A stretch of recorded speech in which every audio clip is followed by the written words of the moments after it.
Olá, bom dia. Você vai ver no Câmara com Notícia. Plenário abre a semana com a retomada da análise dos destaques ao projeto sobre o pré-sal, mas não conclui a votação de itens sobre a proposta que retira da Petrobras o status de operadora exclusiva da camada do pré-sal. Texto principal segue sem alterações. Do Salão Verde ao vivo, Carolina Nogueira. Plenário vota hoje em segundo turno a PEC do teto de gastos. Do corredor das comissões, Mariana Pichitsky. No Dia Nacional de Mobilização pela Vaquejada, a Comissão de Esporte discute o assunto. Hoje é terça-feira, 25 de outubro. Agora em Brasília são 8 horas e 50 minutos pelo horário brasileiro de verão. Esses são os destaques do Câmara com Notícia, que já está no ar.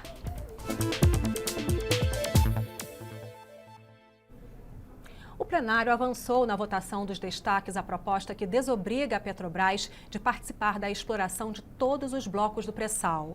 Na noite dessa segunda-feira, foram analisadas sugestões de mudanças, mas o texto principal permanece sem alterações. Outro tema que movimentou os debates foi uma mudança na concessão de auxílios previdenciários. A semana começou tumultuada no plenário Ulisses Guimarães. A ordem do dia, fase de votações no plenário, foi iniciada sem a presença mínima de deputados para a deliberação.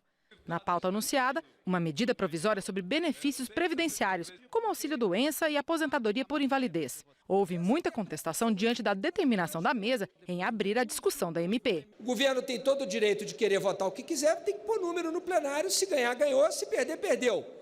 Mas sem atropelar o regimento, presidente. Nós vamos receber o questionamento como reclamação, portanto, neste momento, baseado exatamente em questões de ordens decididas anteriormente, não cabe efeito suspensivo e esta presidência vai continuar a discussão, chamando os oradores inscritos, tanto a favor como os contrários. Em meio aos desentendimentos, começou a discussão sobre a medida provisória que traz uma série de exigências para a concessão de benefícios da Previdência. É ampliação da carência para dificultar o acesso do cidadão brasileiro ao auxílio-doença, à aposentadoria por invalidez. Quer dizer, então, que se ele não tiver contribuído por 12 meses e adoecer no 5º ou no 6º mês, ele não vai ter o direito ao auxílio-doença. Ele não vai ser considerado pelo Estado brasileiro. Depois que se estabeleceu determinados direitos de auxílios, auxílio-desemprego, auxílio-doença, auxílio tudo, começou-se um grande número de fraudes no país. É só lembrar daquela Georgina do Rio de Janeiro, que até ficou rica, só dando golpe na Previdência, presidência. Apesar dos debates acalorados, a medida provisória acabou não sendo votada. Ela foi tirada de pauta para que um outro assunto entrasse em apreciação. O fim da votação do projeto que tira da Petrobras a obrigatoriedade de participar da exploração do petróleo em camadas profundas. Hoje, a empresa precisa ter pelo menos 30% de participação nos consórcios e liderar as atividades. A parte principal da proposta já tinha sido aprovada no começo do mês e só faltavam alguns trechos. No fim, o texto acabou aprovado sem nenhuma alteração, mas ainda ficou faltando um ponto para ser votado depois. Houve muita resistência da oposição. É óbvio que a nossa crítica e a nossa repulsa a desvios de dinheiro e a corrupção, ela é clara para a sociedade brasileira. Agora, limitar este debate ao debate da corrupção é dizer que a Petrobras se submete a esse tipo de ilícito. A Petrobras é muito maior do que isso. É a maior empresa brasileira. O que se discute aqui é a soberania do Brasil. É o papel do Estado nas áreas estratégicas das riquezas nacionais. Soberania nacional. A China comunista do partido do PCdoB tem as suas maiores reservas no banco lá nos Estados Unidos. Esse discurso de soberania nacional está superado. A Petrobras, que nós não sabíamos que estava sendo roubada, já não tinha recurso para explorar o pré-sal. A votação do pré-sal não tira a liberdade de ela explorar. Dar liberdade a ela de pegar um associado. Ela não tem dinheiro para explorar, ela não está proibida de explorar sozinha, ela tem a liberdade de pegar associados. E vamos agora direto para o Salão Verde com a repórter Carolina Nogueira. Bom dia, Carol. Houve um jantar ontem à noite na residência oficial do presidente da Câmara, não é isso? Uma mobilização para a votação de hoje da PEC do teto de gastos. Exatamente, Vera. Na verdade não foi um jantar, foi um coquetel que aconteceu ontem à noite. Hoje de manhã vai acontecer, está previsto também um café da manhã, novamente promovido pelo presidente Rodrigo Maia com os líderes da base aliada. A gente está na última semana antes das eleições, do segundo turno das eleições municipais, né? Então a tentativa, a ideia é realmente conseguir chamar os deputados, conversar com eles para garantir que tenha quórum, que tenha um bom número de votos aí para aprovação do segundo turno dessa PEC do teto de gastos. Essa PEC 241 que já foi aprovada em primeiro turno no plenário da Câmara. E o clima na saída desse coquetel ontem à noite era de muito otimismo. A maior parte dos líderes falavam que estão analisando, aí, calculando que devem ter 366 votos, um número bem maior do que os 308 que eles precisam para aprovar essa PEC em segundo turno. Mas ontem à noite aconteceu em vários estados brasileiros, em pelo menos 9 estados brasileiros, manifestações contrárias à aprovação dessa PEC 241. Aqui em Brasília, essas manifestações começaram ali na altura da Biblioteca Nacional e Museu da República, no finalzinho da tarde. Depois eles caminharam aqui até em frente ao Congresso Nacional. Segundo os organizadores, eram cerca de 600 pessoas presentes. A Polícia Militar estimou em 200 manifestantes. Eram então estudantes de institutos federais, de escolas públicas e de servidores públicos também. A expectativa agora é para essa votação que está prevista para acontecer ainda na manhã de hoje, para começar pelo menos, ainda na manhã de hoje, aqui no plenário Ulisses Guimarães da Câmara dos Deputados. É sobre isso que a gente conversa agora com o deputado Daniel Coelho. Ele é do PSDB de Pernambuco, deputado Bongás do PT do Rio Grande do Sul. Deputado, o senhor acredita mesmo nesse otimismo todo que era o clima na saída desse coquetel ontem à noite? A ideia é essa mesmo? O senhor acha que vai ter uma aprovação tranquila e folgada? Acho que primeiro não há motivo para nenhum parlamentar mudar de voto. A gente respeita os que tiveram opinião contrária, mas ela foi aprovada em primeiro turno já com uma grande folga, com uma grande votação. Houve uma boa recepção da sociedade. Após a votação, todos os deputados retornaram às suas bases e as palavras de incentivo, elas são muitas. A população brasileira já entendeu, o Estado não pode gastar o dinheiro que não tem. Há também a compreensão, né, de que houve a garantia da manutenção dos recursos de saúde e de educação, especificamente na saúde, inclusive com um aumento, né, o investimento de saúde, que até então é de 3,7% do orçamento, passa para 15%, um ganho objetivo nos investimentos de saúde, e isso, bem compreendido pela sociedade, vai se refletir no plenário com a aprovação da medida e, com certeza, na ajuda da recuperação da economia, do controle da inflação. Esse é um momento importante para o Brasil, que quer olhar para frente e que quer ver, né, o fim desse embate, né, nós e eles, e a construção da solução dos problemas do país. É isso que está em jogo hoje no plenário da Câmara. Deputado Bongás, a gente vê essas manifestações em alguns estados brasileiros. O senhor acha que a população está entendendo o que está acontecendo, o que está em jogo com essa PEC? Bom dia, em primeiro lugar, saudar também o colega deputado. Ao ela compreender, ela se manifesta. Você queria ter o salário congelado por 20 anos? Você quer que na área da saúde e da educação, e aí vai faltar remédio, vai faltar consulta, vai faltar espaço para internações? Você quer que teve um sonho de ter a tua faculdade, o filho poder estudar, ter escola, você agora perder esse sonho?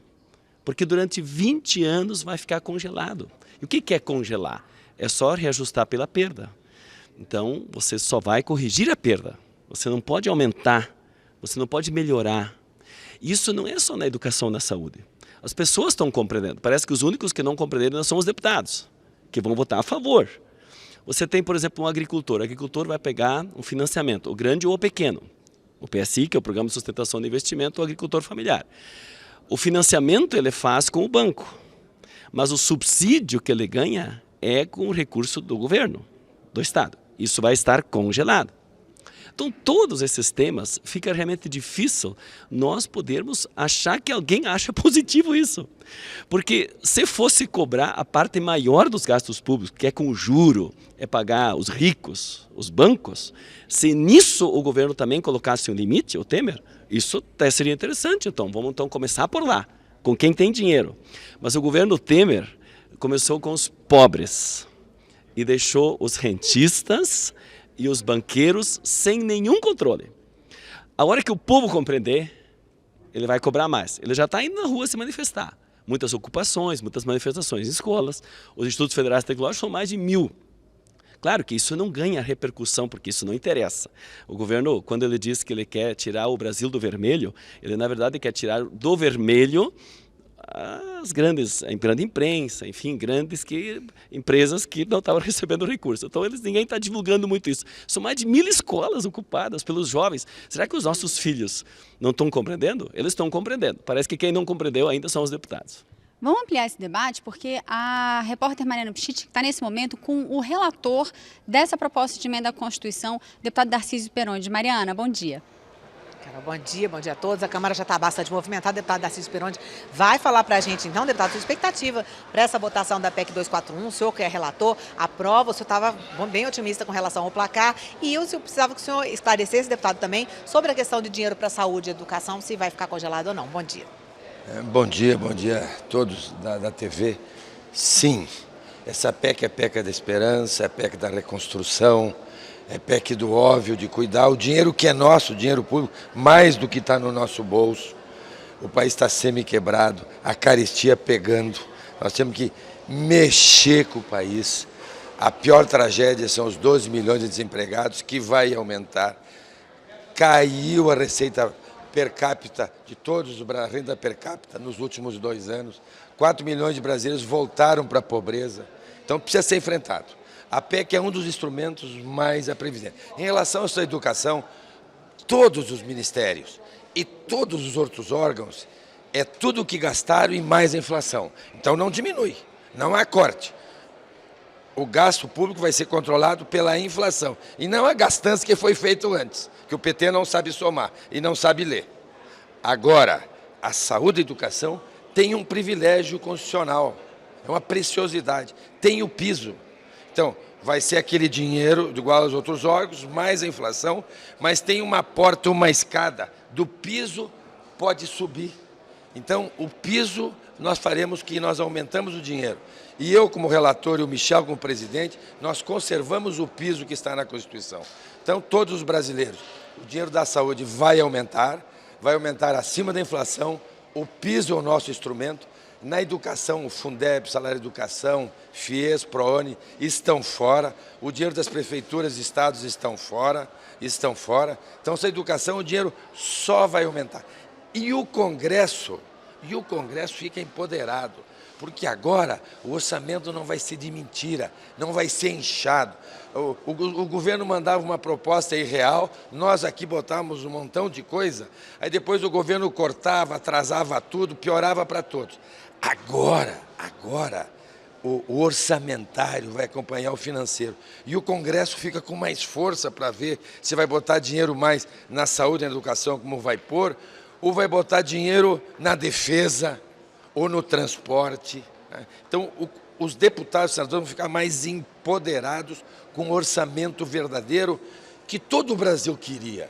Então, essa PEC é a PEC da esperança de melhorar a vida de todos os brasileiros e empoderar o parlamento. E hoje passa com tranquilidade, porque os deputados têm a consciência, né, que nós precisamos responder a essa crise que é verdadeira lá na base.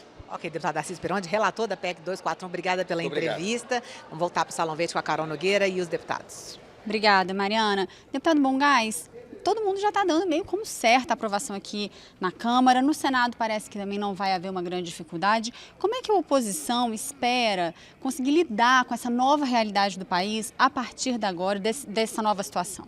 Não, primeiro, o Rio Grande do Sul, vou dar o exemplo até porque o Peronde é do PMDB, era do governo, ocupava vários ministros. Se alguém ficou feliz, devem ser o SCAF, os grandes empresários, porque esses pagaram o golpe, então agora está se pagando para eles, retribuindo para eles. Esses devem estar muito esperançosos, sim. Mas o Rio Grande do Sul vive exatamente o que eles estão propondo para o país. Lá se congelou na educação, na saúde, em todas as áreas. E está um caos. Está um caos. Você paga professor atrasado, brigadino atrasado, é uma desesperança para as pessoas. Então quem está desesperançoso é o povo. Pode o rico de fato ficar esperançoso. Então como é que nós estamos trabalhando? Nós estamos fazendo isso, fazendo debate, falando com as pessoas. E nós estamos atentos ao que o povo está dizendo nas ruas. E o que o povo está dizendo? O povo está dizendo não à PEC 241. Porque nós vamos alterar a Constituição. É muito grave o que está acontecendo. Nós vamos mexer na Constituição. Então durante 20 anos, quando se diz não vai ficar congelado, vai repor. Não, na saúde de fato fez 1 ano alteração para ficar só 19 e não 20 anos congelado.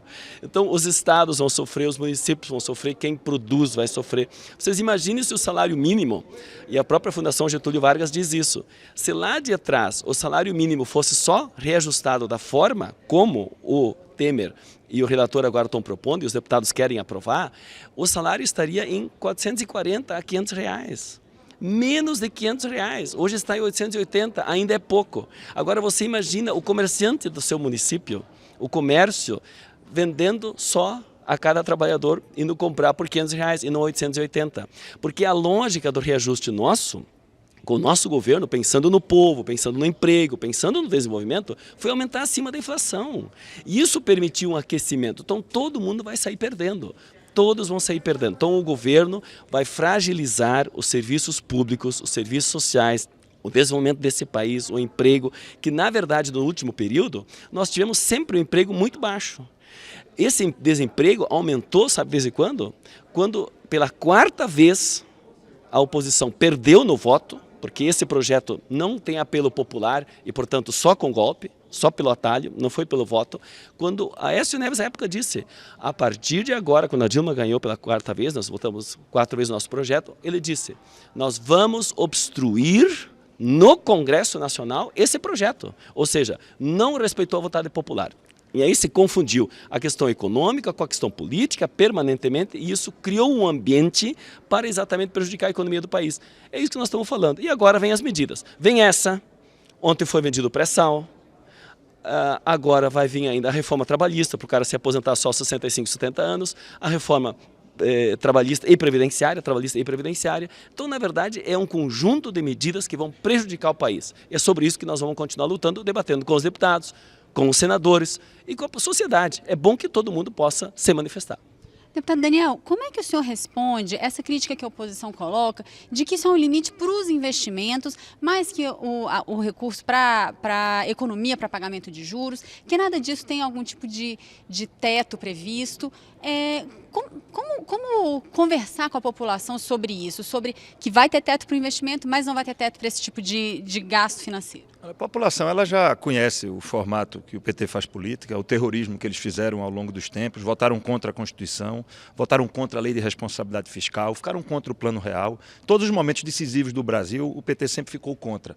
Sempre fez o discurso que ia prejudicar o salário mínimo, que ia prejudicar o 13º, que ia prejudicar o trabalhador. Acontece que os fatos não são esses. Não há em nenhum momento nessa PEC, eu peço que quem está nos assistindo leia, observe, veja o que está no texto, onde se fala em congelamento, por exemplo, do salário mínimo. O salário mínimo pode ser reajustado acima da inflação. Não há congelamento do salário mínimo. O que há o congelamento são dos gastos totais. Agora, a gente não pode aguentar, são essas mordomias que foram criadas no Brasil, não só no período no PT, mas nesses últimos 20 anos. Não dá para aguentar as mordomias da Câmara dos Deputados, do Senado, do Judiciário, no Ministério Público. Por que a gente tem que estar pagando uma conta tão alta? Por que há uma distância tão grande entre o salário mínimo e os tetos aí, quase todos os servidores em Brasília ganhando teto salarial? Então, o que a gente tem que fazer é diminuir essa distorção. Não há nenhum tipo de limitação nos gastos sociais, não há nenhum tipo de limitação no salário mínimo. O que há, sim, é dizer que o governo só vai poder gastar o dinheiro que arrecada. Sabe por quê? Quando o governo gasta dinheiro que não tem, gera inflação. Quando gera inflação, quem paga é o mais pobre, que não vai ter no fim do mês o dinheiro para comprar a sua feira. Então a gente precisa ter responsabilidade, essa não é a hora do embate, é a hora da gente juntar,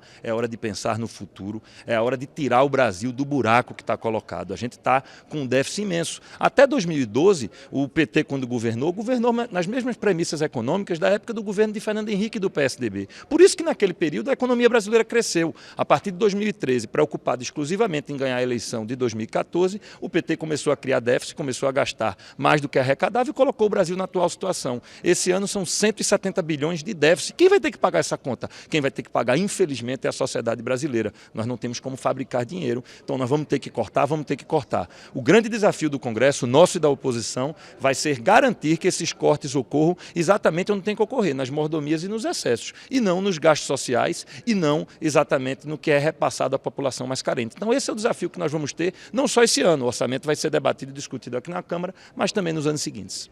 Deputado PEC, agora, hoje tem então essa votação em segundo turno. Para quando fica a votação dos destaques que ainda faltam do projeto do pré-sal?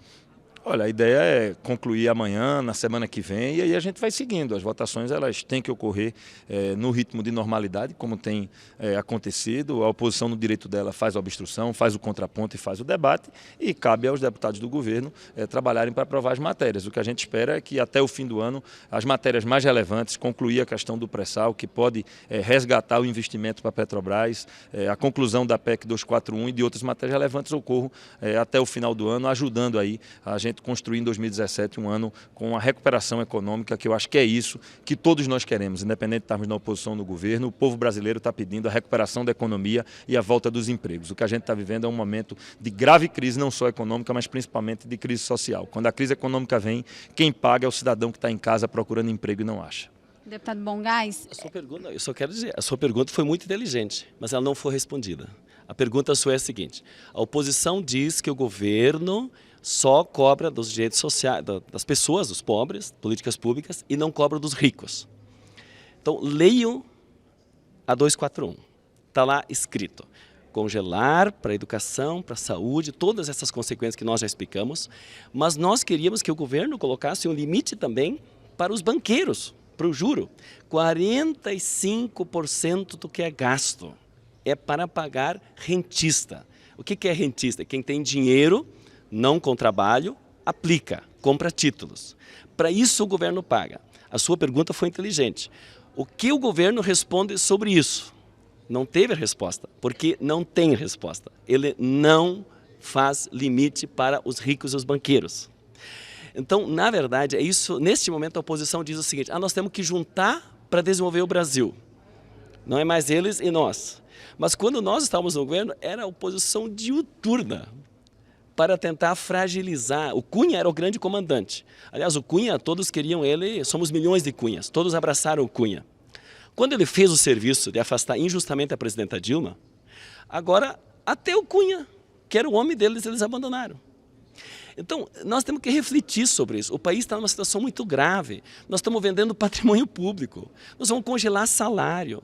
Não vai ter dinheiro para investimento para saúde e educação.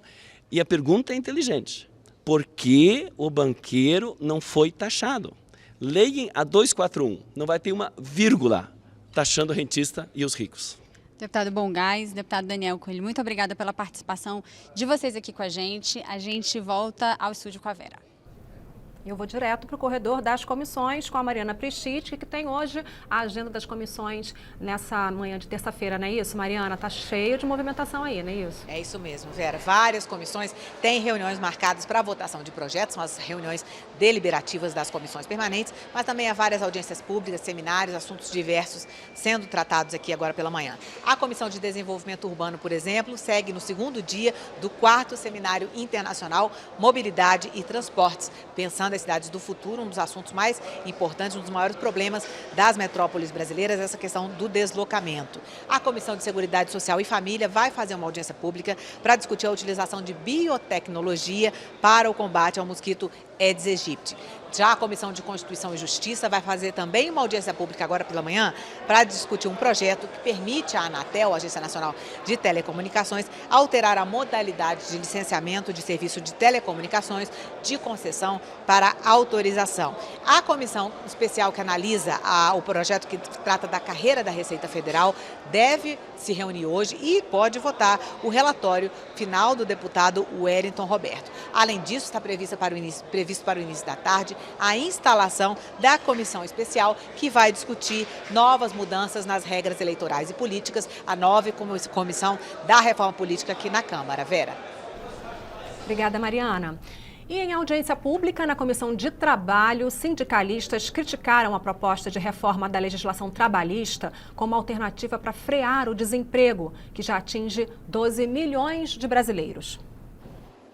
De acordo com o IBGE, hoje existem 12 milhões de pessoas procurando emprego no Brasil. São 3 milhões e 200 mil pessoas a mais do que no mesmo período do ano passado. Desde o final de 2014, o desemprego vem crescendo no país. No trimestre de junho a agosto deste ano, a taxa chegou a 11,8%. O problema foi discutido em audiência pública da Comissão de Trabalho da Câmara, com a participação de sindicalistas.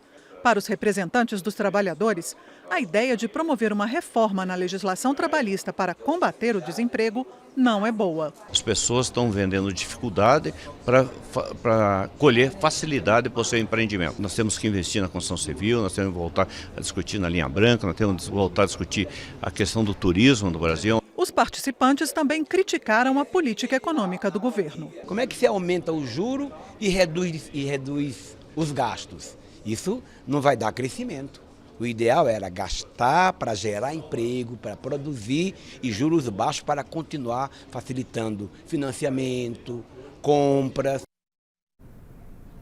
A Comissão de Direitos Humanos da Câmara discutiu ações de reintegração de posse no estado de Minas Gerais. Há denúncias de violência policial contra diversas famílias em condições de vulnerabilidade.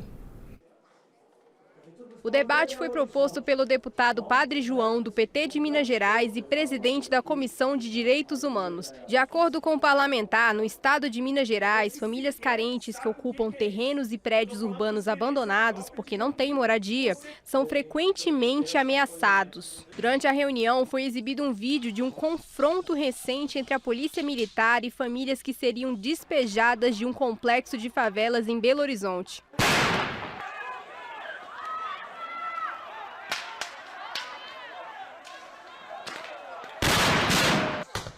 Na capital mineira, estima-se que mais de 5.000 famílias estejam enfrentando situações de ameaça e violência em ações de reintegração de posse. A ocupação Vitória, as pessoas elas estão ali, elas já fizeram barricadas na porta da entrada, para a polícia não estar tendo assim, acesso direito dentro da comunidade. E elas estão assim, decididas a permanecer, elas não vão sair.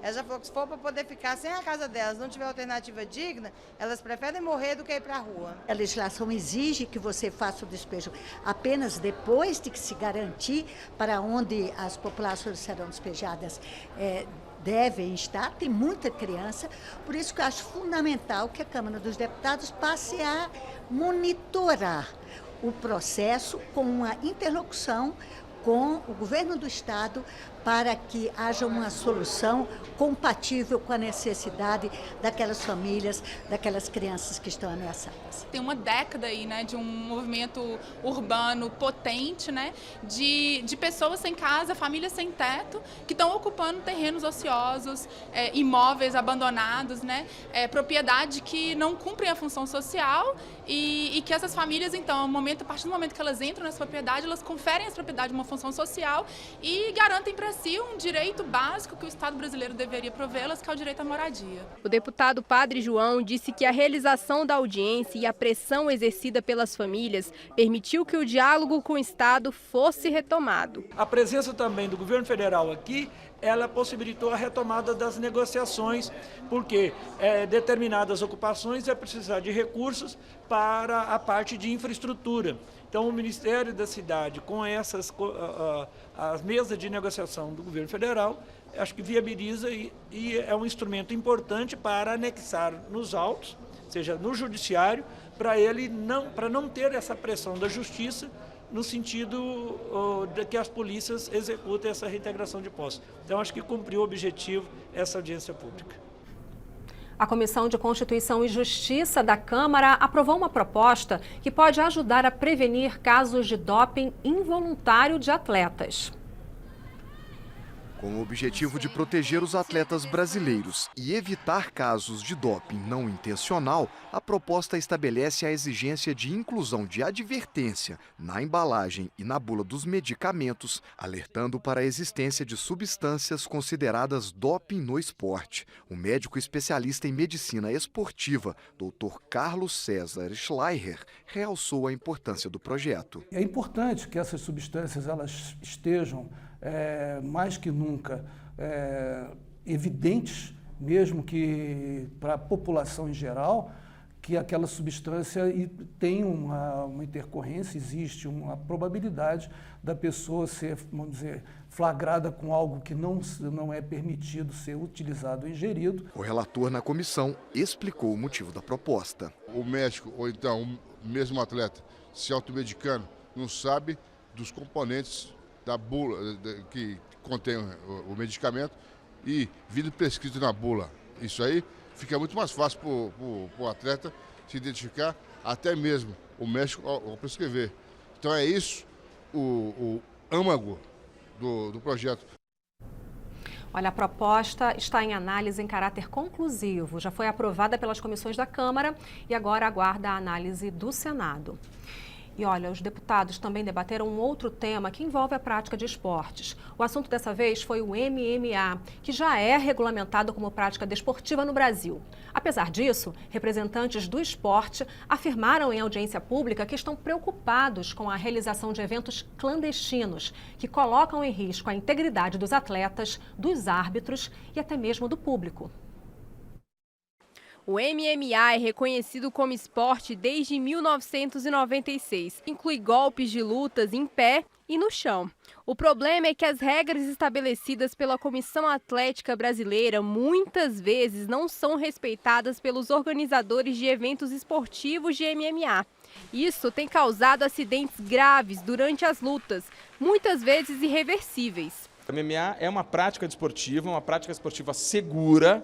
Agora, ela é uma prática desportiva segura quando feita sob uma entidade reguladora, quando feita sob uma entidade séria, uma entidade que tenha aí toda a preocupação, não só com as regras do esporte, mas também com a saúde do atleta. Se for assim, é uma prática extremamente segura, salutar, que tira a criança da rua e tira os jovens da droga. O presidente da Comissão Atlética de MMA acredita que para evitar estes eventos clandestinos, será preciso uma melhor fiscalização. Eventos para ocorrerem no país têm que se submeterem às regras da CAB, que são isso, exigências de exames médicos, né, exames antidoping que são realizados através de um sorteio.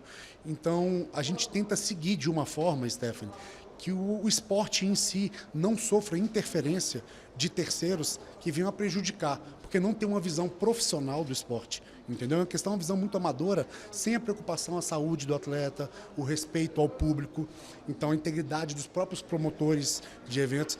O deputado que fez o pedido da audiência pública disse que a comissão vai promover discussões com outros segmentos visando a inclusão social por meio da luta. Nós temos já marcado algumas audiências no MMA feminino, fazer como é que funciona o MMA feminino, se há discriminação, enfim, conversar um pouco sobre esse tema que eu acho que é importante, e também MMA em forma de inclusão social. Hoje também ficou evidente que nós também vamos ter que discutir o MMA desportivo, o dito amador, e aí a gente vai aprofundar, vamos também propor aí audiências e sobre a regulamentação trazer os pequenos eventos, né, para que a gente possa ver outras opiniões e aí aumentar e melhorar, aí, se possível, um bom relatório para a questão do MMA. E o Brasil pode passar a ter 5 feriados prolongados por ano, caso a proposta que está em análise aqui na Câmara sobre o tema seja aprovada. O projeto de lei que antecipa para segunda-feira os feriados que caem no meio da semana já foi aprovado na Comissão de Cultura. O objetivo é facilitar a vida do trabalhador e estimular o turismo. O Brasil tem 11 feriados nacionais. Um estudo da consultoria de recursos humanos Mercer mostra que o número não é exagerado. Nosso país está dentro da média mundial e tem número idêntico ao de países como Canadá, França, Itália e Suécia. Um projeto de lei em análise na Câmara transfere para segunda-feira os feriados que caiam no meio da semana. A exceção são os feriados de Ano Novo, Independência, Finados, Natal, Sexta-feira Santa e Corpus Christi, que continuarão sendo realizados em seus dias normais. Esta regra já existiu no Brasil entre os anos de 1985 a 1989. O relator da proposta, deputado José Stedley, explica que a antecipação dos feriados pode estimular o turismo e facilitar a vida dos trabalhadores. Ele também garante que conversou com empresários antes de apresentar o projeto. Eu consultei os trabalhadores, consultei os empresários e foi unânime a opinião dos dois setores que tocam a economia do Brasil.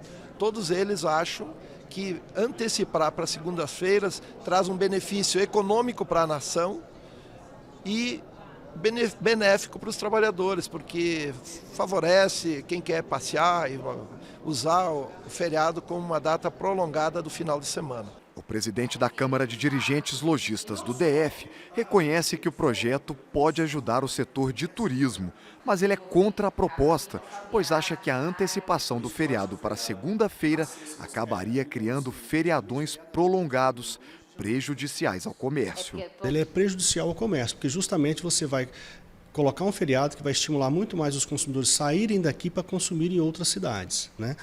E a maioria do Brasil hoje não são pontos turísticos, são cidades normais. Você tem alguns pontos turísticos que talvez fossem beneficiados, mas o grande rol das cidades do Brasil, aí pequenas, médias e grandes cidades, seriam prejudicadas na nossa visão. A proposta só se aplicará aos feriados nacionais. E se o projeto virar mesmo lei, passarão a valer 5 feriados prolongados por ano. Nas ruas, a proposta parece agradar. Acho extremamente produtivo. Porque eu acho que essa interrupção no meio da semana prejudica tanto o usuário quanto o funcionário. Sim, eu acho válido. Seria mais aproveitado, né? Assim, porque o feriado no meio da semana ele corta. Às vezes até emenda quinta e sexta, que poderia estar produzindo melhor, né? Mas eu acho que na segunda-feira ou na sexta antecipar, né? Seria válido sim. Me parece ideal.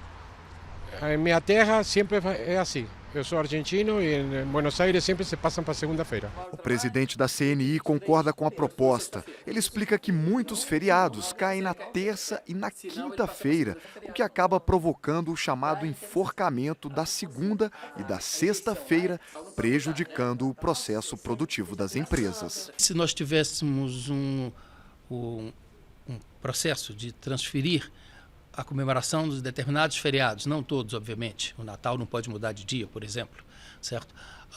Para a segunda-feira, isso eliminaria, por exemplo, esse impacto na interrupção dos processos produtivos que tem efeito sobre a produtividade das empresas. Não estamos falando do feriado em si, do excesso de feriado, já estamos falando, ele eliminaria aquele famoso dia imprensado que, caracteristicamente, é um dia de menor produtividade e, portanto, tem um impacto positivo e o setor industrial, com certeza, apoiará uma iniciativa dessa natureza. E agora temos as últimas informações direto do corredor das comissões com a repórter Mariana Prischitsky. Isso, Vera, a Comissão de Esporte vai fazer uma audiência pública hoje à tarde para discutir a vaquejada. Esse assunto está em pauta hoje no Brasil, porque, como nós vamos ver imagens lá de fora da esplanada dos ministérios, hoje está sendo comemorado o Dia Nacional de Mobilização a favor da vaquejada. Vaqueiros de todos os países estão em Brasília para protestar contra a proibição da vaquejada, uma decisão do Supremo Tribunal Federal do início de outubro, que julgou uma lei do Ceará e acabou decidindo que a vaquejada, proibia a vaquejada, decidindo que a vaquejada não deve ser praticada em todo o país. Pode ser quem fizer isso, os organizadores podem ser punidos com crime ambiental de maus tratos a animais. Os defensores da vaquejada dizem que isso faz parte da cultura regional e que se trata de uma atividade econômica importante. Portanto, estão aí em Brasília para protestar contra a decisão do Supremo e essa área entre o Congresso Nacional e Rodoviária recebe esse ato a favor dos rodeios e vaquejadas e organizadores pretendem trazer mais de 1.000 animais de montaria ao local. Estamos vendo aí as imagens, vários animais estão, inclusive, provocando problemas no trânsito aqui em Brasília. Vários estados, como aí o Rio Grande do Norte, apoiando essa vaquejada. E hoje à tarde, então, na Comissão de Esporte, vai fazer essa audiência pública chamada de discutir o esporte da vaquejada, a evolução e o crescimento econômico gerado em torno da prática da vaquejada.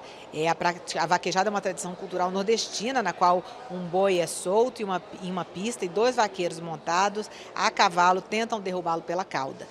No Supremo, o julgamento foi por 6 votos a 5 e decidiram que a atividade impõe sofrimento aos animais e fere princípios constitucionais de preservação do meio ambiente. Estamos vendo ainda umas imagens lá de fora da esplanada dos ministérios neste momento, manifestação dos vaqueiros se organizando para esse Dia Nacional de Mobilização pela Vaquejada, que é hoje, 25 de outubro, com essa audiência pública à tarde da Comissão de Esporte. Vou voltar então com a Vera agora. Mariana, deu mesmo para ver que a esplanada dos ministérios essa manhã já está tomada de caminhões, muitos manifestantes lá.